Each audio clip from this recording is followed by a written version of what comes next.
Bismillahirrahmanirrahim. Assalamualaikum warahmatullahi wabarakatuh. Bismillahirrahmanirrahim. La haula wala quwwata illa billah. Allahumma shalli ala sayyidina Muhammadin abdika wa nabiyyika wa rasulika nabiyil ummi wa alihi washabbihi wasallam taslima bi qadri azamati dzatika fi kulli waqtin wa hin. Alhamdulillah, puji syukur kepada Allah Subhanahu wa taala. Pada pertemuan yang kedua ini saya berkesempatan untuk sharing berbagi ilmu kesehatan. Dalam hal ini adalah basic akupuntur dari Master Tong. Untuk sekarang yang pertemuan kedua dan membahas pada materi yang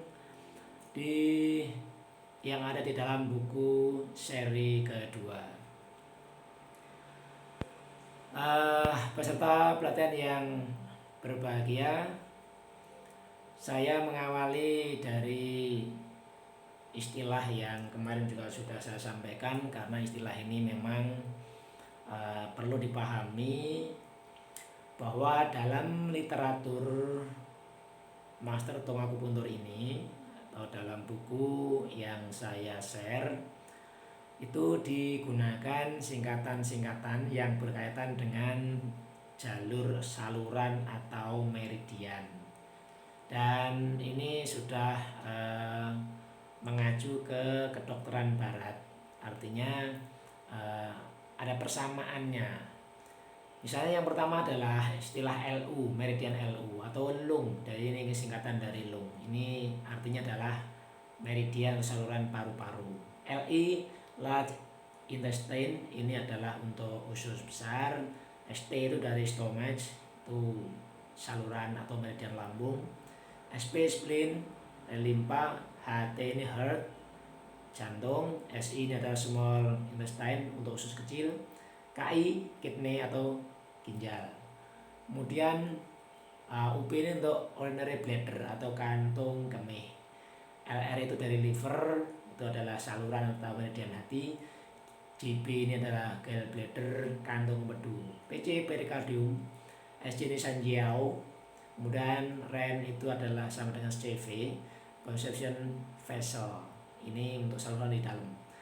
DU atau GV ini governor vessel, biasanya di area pengatur. Istilah-istilah struktur ini dipakai nanti seterusnya. Kemudian ada istilah-istilah yang berkaitan dengan penjaruman di jari. Master Tong menggunakan istilah dengan bahasa kedokteran barat untuk menyebut bagian dari struktur tubuh pada tekniknya akupuntur. Di sini ada gambar tulang dari tangan dan juga dari kaki. Untuk tulang paling ujung, ini namanya adalah distal phalanges. Distal itu artinya paling ujung. Kemarin sudah kita sampaikan, distal itu ujung. Jadi ini tulang paling ujung yang warna coklat ini, distal phalanx. Kemudian intermediate phalanx, ini tulang antara. Kalau jempol nggak ada ya. Kemudian yang tulang jari paling pangkal itu namanya proximal phalanx. Proximal itu artinya ke pangkal. Dan yang warna kuning ini adalah metacarpal. Ini tulang pada telapak tangan, dan yang di pangkal telapak tangan ini carpalnya. Begitu juga untuk yang tulang pada kaki.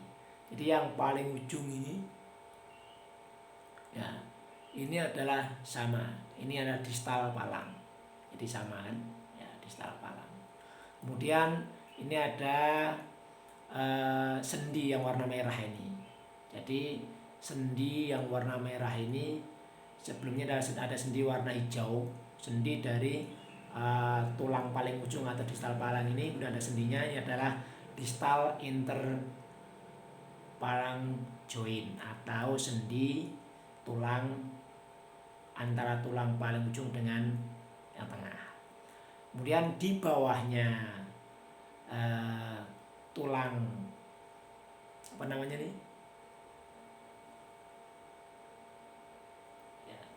Tulang middle atau tengah. Ini adalah middle phalanx, tulang tengah. Nah, ini ada sendi yang warna merah. Ini yang proximal interpalang joint. Joint itu artinya sendi atau sambungan. Nah, kemudian tulang yang paling pangkal dari jari ini proximal palang, sama. Proximal palang ini juga sama. Nah, kemudian tulang pada telapak kaki ini metatarsal bones atau tulang kaki. Kalau ini di kaki namanya metatarsal, kalau di tangan namanya metakarpal. Kemudian tulang yang bagian antara tumit dengan telapak kaki ini adalah tulang tarsalnya. Ya, ini tarsal, ini yang metatarsal. Ini carpal, ini metacarpal. Nah, ini nanti ketika kita menjarum pada bagian jari, kita menjadi sepakat dengan istilah-istilah ini sehingga tidak membingungkan. Ada beberapa titik penting yang ini sangat sering digunakan untuk kasus-kasus yang sulit. Kasus sulit itu artinya keluhan-keluhan atau penyakit yang tergolong butuh perhatian khusus untuk kesembuhannya. Yang pertama namanya titik dajian. Titik dajian. Seperti kemarin yang saya jelaskan tentang kode. Ini kodenya adalah 1101. Dibaca bukan 11 tapi 11. 1101. 11 berarti dia penjaruman di jari. 01 itu urutannya. Namanya titik dajian ini. Nah, ini posisinya. Da itu artinya besar, jian itu artinya ruang. Nah, lokasinya ada di sepertiga cun radial ke tengah pada segmen proximal. Nah, sepertiga cun arah radial. Nah, kemarin ada radial, ada ulnar. Nah, kalau ulnar ke arah jentik jari kelingking, kalau radial ke arah ibu jari. Jadi sepertiga ke arah ibu jari, sepertiga ke arah sini, pinggir yang dekat ibu jari. Kalau yang ke arah ulnar berarti yang sana. Nah, ini yang sepertiga ke arah ibu jari, ke radial. Pada segmen proksimal, segmen bagian dari jari. Nah, ini segmen proksimal. Proksimal, karena ini yang distal, ya distal ini proksimal. Nah, pada jari telunjuk, anatominya ini disuplai oleh cabang saraf radial. Ya, kemudian reaksinya kalau kita memberikan penjaruman itu akan bereaksi pada jantung, pada usus kecil, pada usus besar. Indikasinya, titik dajian ini untuk apa saja? Titik dajiannya adalah untuk penyakit organ jantung sesuai dengan tadi, reaksinya ke arah jantung.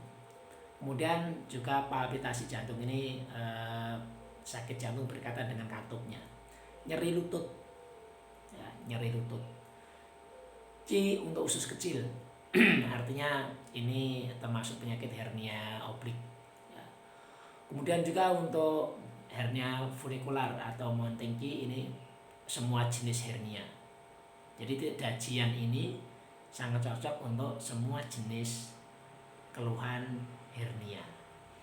Nyeri pada kantus mata, kemudian asma, nyeri saraf trigeminial atau di rahang.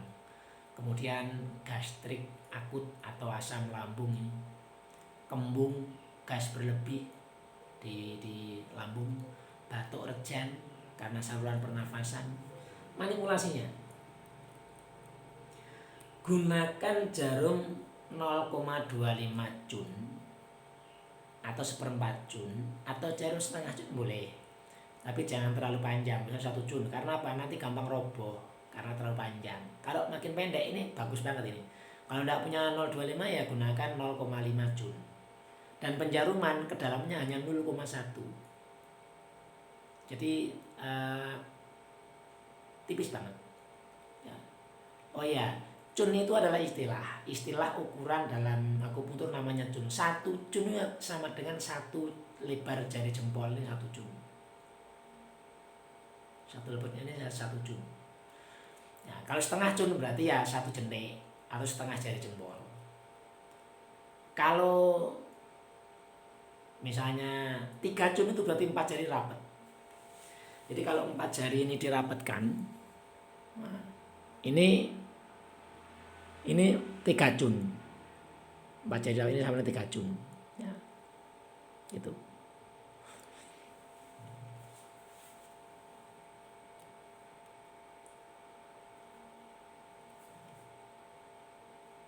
Kedalaman 0,1 cun ini untuk reaksi organ jantung. Kalau lebih dalam dikit, ya, dalam 0,2 sampai 0,25 cun, ini reaksinya ke usus kecil dan untuk perawatan hernia. Jadi ini perlu dipahami. Kedalaman penjaruman menentukan reaksinya kemana. Kalau penjaruman dangkal ke arah jantung. Jadi kalau misalnya titik dajian yang dimaksudkan untuk penyembuhan jantung berarti kedalaman cukup 0,1. Tapi kalau untuk hernia berarti 0,2 atau 0,25. Kalau ini pakai jarum yang 1/4 cun, maka ini penuh. Penuh. Nah, ini jarum yang 1/4 cun ini. Lihat tanda ini. Nah, ini yang jarum 1/4 cun. Ya. Jadi ada jarum yang ini yang paling kecil yang tersedia 1/4 cun. Yang lain pakai 1/2 cun juga boleh. Hanya nanti masuknya juga tetap sama 0,25 cun. Atau kalau pakai jarum 1/2 cun itu setengahnya masuknya. Ya, setengahnya.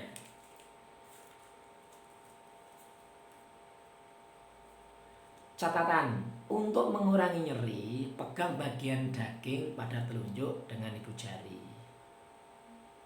dan telunjuk pada tangan kiri. Pegang otot dari tulang, tekan dengan keras dan masukkan jarum dengan tangan. Ini maksudnya begini.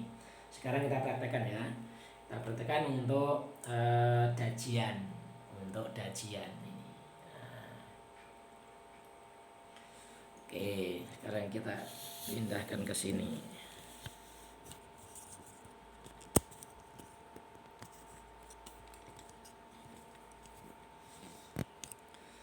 Nah, kelihatan? Oke, ya. Sekarang ini lokasinya dulu.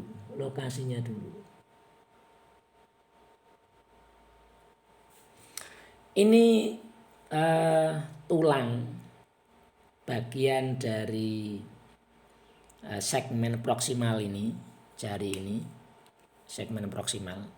Ini kemarin sudah kita terangkan ada garis yang antara garis hitam dan putih, antara bagian hitam atau coklat dengan putih. Ini tengah-tengah ada jari. Atau kemarin